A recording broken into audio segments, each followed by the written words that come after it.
Hello friends, मेरा नाम विकास मदान है। इस वीडियो में हम सीखेंगे राउटर डिवाइस के बारे में। राउटर डिवाइस बेसिकली ऐसी डिवाइस होती है जो लैन नेटवर्क और वैन नेटवर्क में वर्क करती है। तो आइए इसको हम डिटेल में समझते हैं नेक्स्ट स्लाइड में। मान लीजिए हमारे पास नेटवर्क के अंदर एक बिल्डिंग में एक फ्लोर ये है और एक फ्लोर ये है, और हम इन दोनों को आपस में कनेक्ट करना चाहते हैं। तो इसके लिए हमें दोनों स्विच को आपस में जोड़ना होगा ताकि ये सारे कंप्यूटर्स और ये सारे कंप्यूटर्स आपस में कम्युनिकेट कर सके। तो इसके लिए दोनों स्विच को जोड़ने के लिए हमें क्रॉस केबल का यूज़ करते हैं, जो स्विच के एक पोर्ट से स्विच के दूसरे पोर्ट में जाके कनेक्ट होएगी। इसके बाद एडवांटेज ये होगा कि ये पूरा का पूरा एक नेटवर्क बन जाएगा और ये दोनों नेटवर्क एक बड़ा नेटवर्क बन जाएंगे, जिसके बाद ये वाले कंप्यूटर्स और ये वाले कंप्यूटर्स आपस में कम्युनिकेशन कर सकते हैं। लेकिन अगर ऐसा हो, मान लीजिए ये ऑफिस दो अलग अलग जगह पर है। एक ऑफिस हमारा मुंबई में है और एक ऑफिस हमारा दिल्ली में है। और अब सिचुएशन ये है कि हम इस नेटवर्क को और इस नेटवर्क को आपस में कम्युनिकेट कराना चाहते हैं। कंडीशन क्या है कि एक हमारा ऑफिस मुंबई में है और एक हमारा ऑफिस दिल्ली में है, और हम इसको इस नेटवर्क को और इस नेटवर्क को, जो कि ये मुंबई का लाइन है और ये दिल्ली ऑफिस का लाइन है, लोकल एरिया नेटवर्क, आपस में कम्युनिकेट कराना चाहते हैं। तब हमें राउटर डिवाइस की ज़रूरत पड़ेगी।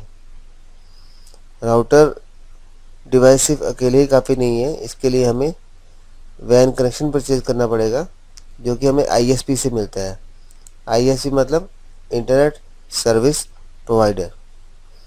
तो राउटर के अंदर एक लैन पोर्ट होता है जिसके थ्रू हमारा कनेक्शन जाएगा स्विच में, और राउटर के अंदर वैन लिंक हमें परचेज करना पड़ता है। ये जो रेड लाइन में दिखा रहा हूँ आपको, ये वैन लिंक का कनेक्शन है, और ये जिससे कनेक्ट है इसको वैन पोर्ट बोलते हैं। जब एक बार हम राउटर नेटवर्क के अंदर राउटर परचेज करेंगे और वैन लिंक परचेज करेंगे, तब हमारा मुंबई का ऑफिस और दिल्ली का ऑफिस आपस में कनेक्ट हो जाएंगे और ये as a single network work करेंगे।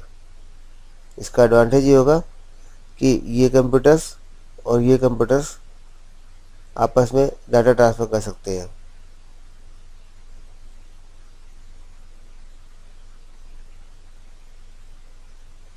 अब मान लीजिए हमारे पास एक और ऑफिस भी है इस लोकेशन पे, और हम चाहते हैं कि ये भी इसके साथ कनेक्ट हो सके, तो हमें यहाँ पे भी एक राउटर की ज़रूरत पड़ेगी।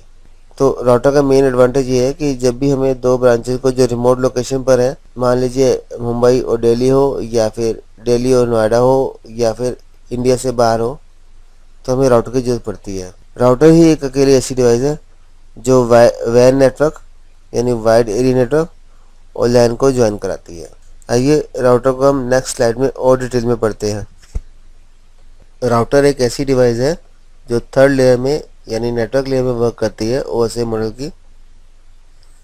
Router means a device that provide the route to packet from source network to destination. तो राउटर एक ऐसी डिवाइस है जो हमारे पैकेट यानी डाटा को रूट प्रोवाइड करती है सोर्स नेटवर्क से डेस्टिनेशन नेटवर्क को। राउटर के अंदर लैन पोर्ट होता है जिसको हम इथरनेट पोर्ट बोलते हैं, और एक वैन पोर्ट होता है जो कि सीरियल पोर्ट के नाम से जाना जाता है। LAN port local area network से कनेक्ट करने के लिए यूज़ किया जाता है। वैन पोर्ट हम वैन लिंक कनेक्शन को कनेक्ट करने के लिए यूज़ करते हैं, जो कि ISP द्वारा मिलता है। ISP मतलब इंटरनेट सर्विस प्रोवाइडर। राउटर के अंदर एक कंसोल पोर्ट होता है जिसके थ्रू हम राउटर को फर्स्ट टाइम कॉन्फ़िगर कर सकते हैं कंसोल केबल के थ्रू। ये देखिए, ये जो पोर्ट देख रहे हैं दोनों वैन पोर्ट है, यानी वाइड एरिया नेटवर्क। इसको हम WIC भी बोलते हैं, वैन इंटरफेस कार्ड। और जो ये पोर्ट देख रहे हैं ये फास्ट इथरनेट पोर्ट है, यानी इसके ऊपर हम लैन कनेक्शन यूज़ करते हैं स्विच से कनेक्ट करने के लिए, और ये 100 Mbps का है। और जो नेक्स्ट पोर्ट आप देख रहे हैं ये हमारा कंसोल पोर्ट। ये देखने में बिल्कुल RJ45 जैसे है, जैसे लैन पोर्ट होता है, लेकिन इसके ऊपर कंसोल पोर्ट लिखा हुआ है, तो इसका मतलब इसके थ्रू हम कंप्यूटर को कनेक्ट करके राउटर को फर्स्ट टाइम कॉन्फ़िगर करते हैं। एक बार जब राउटर कॉन्फ़िगर हो जाए तो हम ये कनेक्शन हटा सकते हैं। और जो ये पोर्ट आप देख रहे हैं, ये बेसिकली AUX यानी ऑक्सिलरी पोर्ट है। ऑक्सिलरी पोर्ट का यूज़ होता है कि हम राउटर को रिमोटली मॉडेम के थ्रू कॉन्फ़िगर कर सकते हैं। जैसे मैंने बताया था, राउटर जो डिवाइस है वो हमारे डाटा को रूट प्रोवाइड करती है,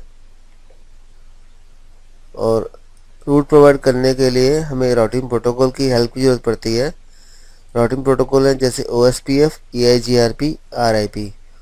OSP मतलब open shortest path first, EIGRP enhance interior gateway routing protocol, और RIP मतलब राउटिंग इंफॉर्मेशन प्रोटोकॉल। बेसिकली ये राउटिंग प्रोटोकॉल्स हैं जो हेल्प करते हैं राउटर को रूट प्रोवाइड करने के लिए। तो राउटर एक ऐसी डिवाइस है जो LAN और WAN नेटवर्क दोनों में वर्क करती है। एक चीज़ और बहुत इम्पोर्टेंट है, हम ऑफिस में और घर में एक राउटर परचेज करते हैं जो कि इंटरनेट के लिए यूज़ किया जाता है, और वो राउटर बिल्कुल अलग होता है। वो इस टाइप का राउटर होता है। अगर आप ऑफिस में या घर पे इंटरनेट कनेक्शन परचेज करते हैं तो आपको वह यह डिवाइस प्रोवाइड कराएगा। अगर आपको ये वीडियो अच्छा लगा हो तो प्लीज़ लाइक करें, और सब्सक्राइब करके मेरे और भी लेटेस्ट वीडियो की इन्फॉर्मेशन आप अपने ईमेल आईडी पे रिसीव कर सकते हैं। Thank you.